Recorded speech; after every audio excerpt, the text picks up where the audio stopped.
Yeah, I get right to the racks. Then I make that shit back. Run up on me, get shot in the back. It's James TV in a beautiful Scout Show, man. Back in the Damn, Sherry Pops.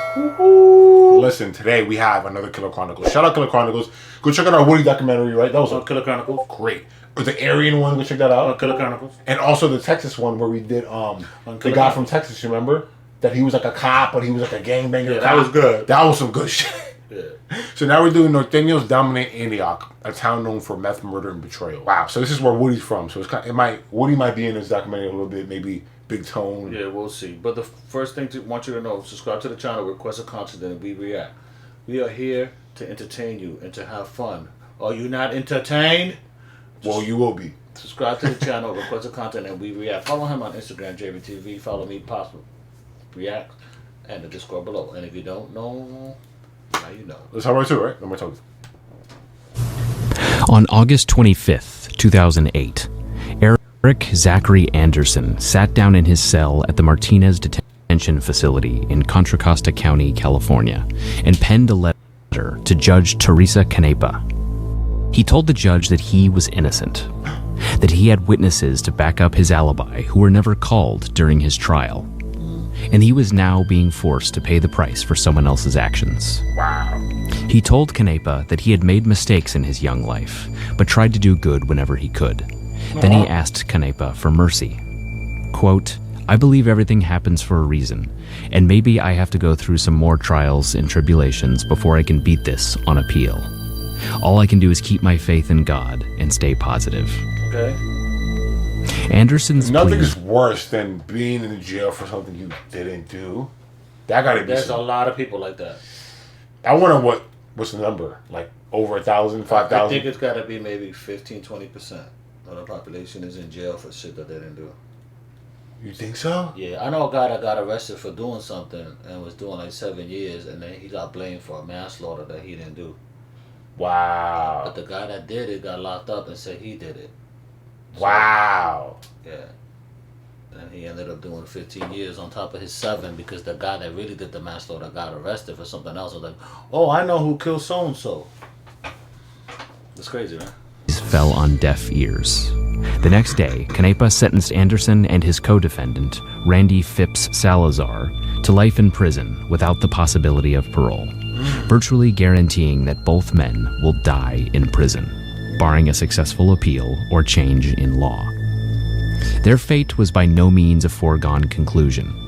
Multiple witnesses froze up on the stand and flat out refused to testify, so terrified of the potential consequences that they were willing to take jail time for contempt of court, rather than simply repeat statements they'd already given to police.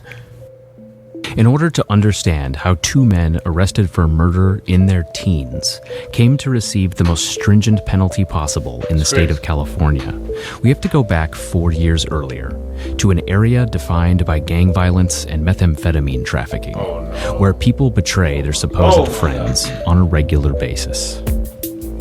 But first, for those of you who aren't familiar, the city of Antioch, California has the makings of a typical Bay Area suburb, full of stucco houses, shopping centers, Little League fields, and a population of folks who commute to and from their jobs 5 days a week, pay their taxes, and go out to Chili's or Red Robin on a Saturday night. Nice. That's me. But over the past 20 years, Antioch has slowly become one of the most crime-ridden cities in the Bay Area.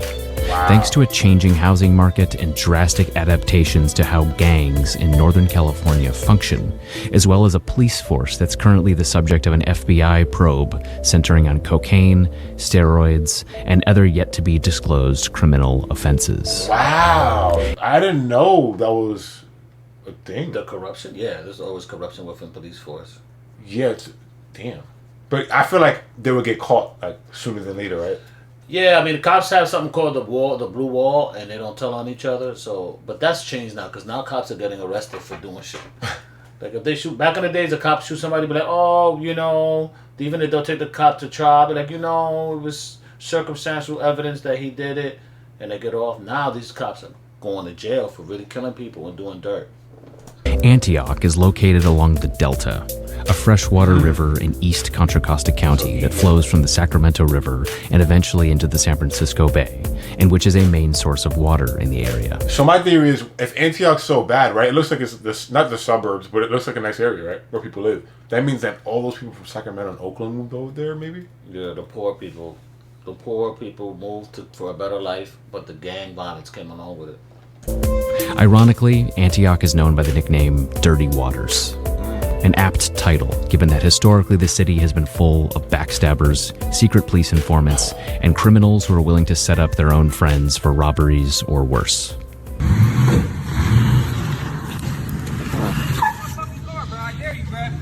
I dare you.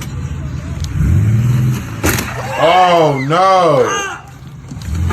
Get in the car. Oh my god! You know, they explain someone to ran into you, like some GTA shit. During the 2010s, in the wake of a wild. subprime mortgage crisis, Antioch saw an influx of folks who were priced out of wealthier communities throughout the Bay Area and forced to relocate east into Contra Costa County, Stockton. High IQ Jaren in the comments. Yeah, so don't let this fly over your head with the subprime mortgage crisis, because the banks are giving out loans to people who couldn't afford it. That's what happened. People were printing fake checks and getting loans Oh, for homes. and that ruined the economy. Yeah, Because people couldn't started pay. foreclosing. Oh, okay. So that's the reason why? Yeah, All over America. yeah, the whole United States. Wow. And other parts of the state with lower costs of living. Nice house, right? Unfortunately, this also brought in gang members from all over the Bay Area. And gangs that were once contained to small neighborhoods in, say, San Francisco or Oakland, now found themselves spread out all over. In some cases, rival gang members ended up living in the same apartment building in Antioch, or on the same block, and new rivalries and alliances started popping up everywhere as a consequence. Groups like Clap Shit, Broad Day, The Low Mob, Broad Day Killers, All on a Bitch, and Kumi 415 started popping up all over town, to name a few.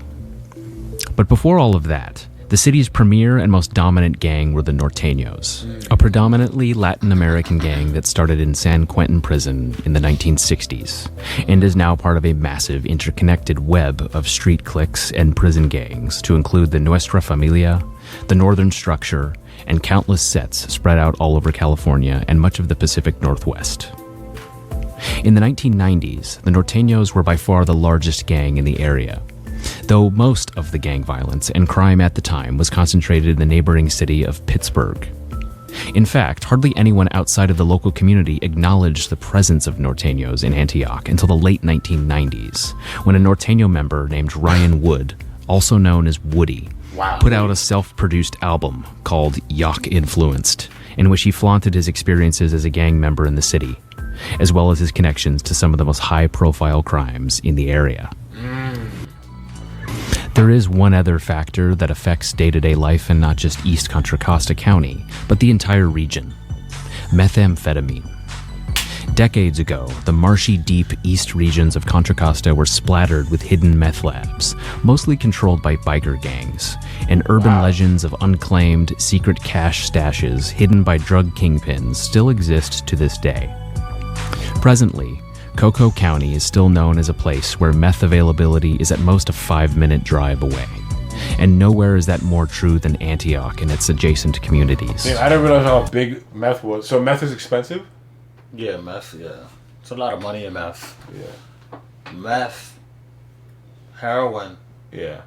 the big H. There's a lot of money in that. It is these two worlds that intersected in the early morning of September 21st, 2004, when a man named Matthew Stevens got out of bed early in keeping with his normal weekday routine.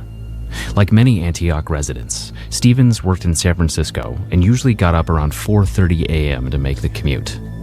He would keep a blue blanket in his car in case he got to work early so he could catch up on sleep. A short distance away, 2 other Antioch men were wide awake that morning. But unlike Stevens, it wasn't because they were headed off to their places of employment. As witnesses would later tell police, Salazar and Stevens had been hanging out at various Antioch residences with a large group of others, to include Eric and Filthy Phil and Jojo. Everyone in the group was smoking meth and stayed awake throughout the night. Oh, they were meth heads. But Salazar a member of a Norteño subset known as the elite Northern Empire, seemed especially agitated and walked from room to room, revolver in hand, saying out loud he believed someone else was hiding in the house. Oh, God. Earlier in Imagine the coming down off that drug in jail. I know you do some shit high as an eagle, and then you wake up low as a groundhog, and you're like, oh, shit. 25 years of life. You never see the free streets. Wow. Don't do drugs, kids. A meth dealer and Norteño member named Gabriel had gone to the home of Mary. Why is he blurring these names? I wonder why. I don't know. I'm thinking This is public information? Maybe they're witnesses. Oh. I don't know. Okay. I'm confused. And with the help of his brother Eric, a man named Michael and a woman named Christy stole a rental Pontiac from Mariette before heading off to the home of Gary Chief Elizondo on West 16th Street, a known meth house. As luck would have it, 2 Antioch cops stopped by Chief's house that day as a part of a check theft investigation, where they observed the Pontiac parked outside. Ran down. Hours later, in the early morning of the 21st, Eric E. Lowe Anderson, Salazar, and Gabriel drove to Pittsburgh, where they dropped one of their friends off at a residence known as the Crack Shack, and another in a gated community, where they signed a sign-in sheet to get in. 2020. A sign-in sheet to get in. That's federal. Yeah. I guess the guy wants to keep track of all of our customers that comes in the store. No, I think the complex. Oh. I think so. Did I read that wrong? They dropped one of their friends off at a residence known as the Crack Shack, and another in a gated community, where they signed a sign-in sheet to get in. Roughly 15 minutes before Steven's alarm clock went off that day. Then they went back to Chief's house, where got out of the car, telling Anderson he wanted the Pontiac back the next day. What happened next, according to police at least, was that Salazar and Anderson got the idea that they would drive around town looking for a robbery victim, in what some referred to as rooting. That led them to East Lake Drive, where they stumbled upon Stevens and attempted to rob him at gunpoint. He resisted, leading to a struggle, and at some point the gun went off. Stevens was fatally wounded, and his body was found a short time later. Going to work, minding his business. He's going to work. Minding his business. Go mess with some other gangbangers, bro. Come on, man. Minding his business. And poor guy dies. Abandoned the Pontiac and went their separate ways. And from there, things went haywire. Later in the morning, called Salazar to ask about the Pontiac, but Salazar gave him a false location, and when went there, he couldn't find the car. He got upset. When pressed Salazar, he angrily told to drop it.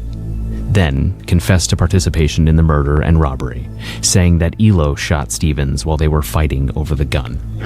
We do not. We know you didn't do it, okay? But we know you know who did do it. Like, this is this. Oh my God. I mean, for real though. I'm fucking naked. Boom. Randy went over there. Once you place yourself on the scene as a rap. Yeah. As soon as he admit he was there, you're doing time. Gotcha. Yeah, that's why they tricked on him. Naked. Boom. Randy went over there. Brad, where's the car at? Gabe, it's on 6th Street. He says, hey, I said, what? He said, don't go get it. I said, why? Don't go get it. I said, why? He says, because if I see that car, I'm gonna fucking burn it up. Why? What happened?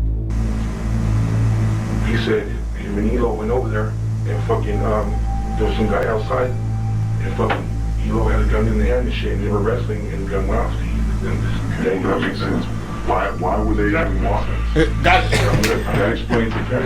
Relax. Yeah, man, because look, Yes. I'm not trying to go there, but Go ahead, man. He's making me nervous. no, I'm shit nervous. I didn't show his face real brief, right?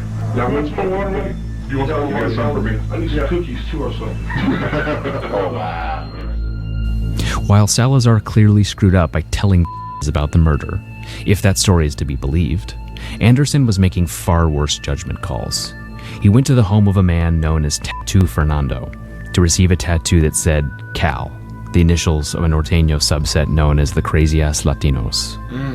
There, he told a man named Little that he had shot and killed a man just hours before.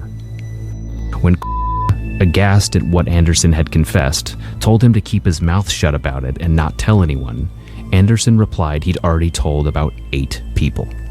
Many of them, including and Fernando, would later make statements to police. The cops, meanwhile, were well on their way to solving the case on their own. It turns out an eyewitness had spotted the Pontiac moving to East Lake Drive moments before the shooting. And since there weren't too many cars on that quiet residential street at the time, detectives quickly honed in on that as their best lead. They traced the Pontiac to Chief, then to where they brought him in for questioning. He cracked, told police that Salazar had confessed to the murder, and ultimately took the stand at trial, noting that he was putting his life at risk for cooperating. Cool. Randy, what did he say about the shooting? Come on, man. I see your legs twitching and everything. Come on. Let's get it out there, dude. Come on, Gabe. That's that. Real shit. If every case that we work like this, real shit, though. I want to get on paper and shit, man. Every case that we work like this, my life in jeopardy. I understand that. Dude, put my life in jeopardy. Other witnesses started lining up, including Salazar's girlfriend, Yamila, and Fernando, who would later back away from their statements to police. Within a week, authorities generated arrest warrants for Anderson and Salazar and released their names and photos to the media. That sucks. Anderson immediately contacted a public defender and turned himself in. Salazar went a slightly different route. On October 4th, 2004, he was spotted by officers, refused to stop, and attempted to make a getaway. He sped away in his bronze Acura until a tire blew out, then ran to the foot of the Antioch Bridge and jumped into the San Joaquin River, where police plucked him out. Still, if this seemed like the makings of an open and shut case, it was far from it. In their first trial in late 2007, witnesses not only refused to testify, at least one, Yamila, refused to even show up in court. The result was a hung jury and a retrial for both men that occurred in 2008, where, once again, flat out refused to take the stand. When Judge Canepa forced her into the courtroom to answer questions, offered her immunity, and told her she had no legitimate reason to decline to give answers, said she would rather accept a contempt of court charge. The same thing happened with someone got threatened or some shit. She was not trying to tell nothing. Somebody like if you talk, you die. Type vibe. Yeah. And a lot of these people, what did they gain from being an eyewitness? You don't really gain much, right? Yeah, because apparently she gave a statement, but she reneged the statement. She took it back. But why they don't give a reward? They should give a good reward. They have money, right? They don't give you no reward, bro. They don't care about this. This ain't like some important life to them. They don't care, bro. Yeah. I don't know what I just said, but yeah. But the prosecutor, Mary Knox, argued that these witnesses' refusal was evidence of how powerful the Norteño gang was in Antioch, and that it was able to interfere with the justice system by reputation alone. This was supplanted by the testimony of an Antioch police gang expert who labeled Salazar a high-ranking member of the NA subset, saying that authorities seized a letter he'd written to a Norteño regiment commander while he was incarcerated in the California Youth Authority, proving he'd climbed the ladder of the gang despite his young age. Anderson, meanwhile, was portrayed as an up-and-coming member of the Cal subset, which in 2014 was the subject of a major FBI operation called Omega Red, resulting in attempted murder and weapons charges for numerous members, including some who turned informants in exchange for leniency. In the end, Salazar and Anderson were convicted of murder and robbery, making them eligible for life without parole. That sucks. They were 18 and 19 at the time of the crime, which, if they're lucky, may give them a parole date at some point, thanks to a California Supreme Court decision that applies to convicted murderers under the age of 25. In the meantime, both men remain in the state's prison system, and their only presence in the street has come in the form of shout-outs on albums from prominent local rappers. Stick to the code of silence like Randy Salazar, hitting the yard, doing life just for keeping his lips tight. Oh, wow. Randy Salazar and Rascal from the state pen, man. We miss you, bro. And that gang. Anderson even recorded a song from prison over the phone. Big Tone shut him out. Oh, wow. So that story's pretty interesting. This is not the first Norte guy that allegedly didn't do the crime. Snoopy Anderson is another individual. Yeah. So we don't know. Yeah. And let us know in the comments, like, is he innocent? Like, is he really innocent? Let us know in the comments, because we don't know. Yeah, it's crazy. And give us an update, because this is couple years old or a year old, whatever it is. We want to update today's date, all right? 2024. Got it. And I know how it gets, so I gotta stay low now, move my knot. I don't trust no nigga, I don't trust no man, ain't no friends, everybody get shot. You never know how nigga gon' throw, I'm hitting the flow with a couple of shots. You better move, you better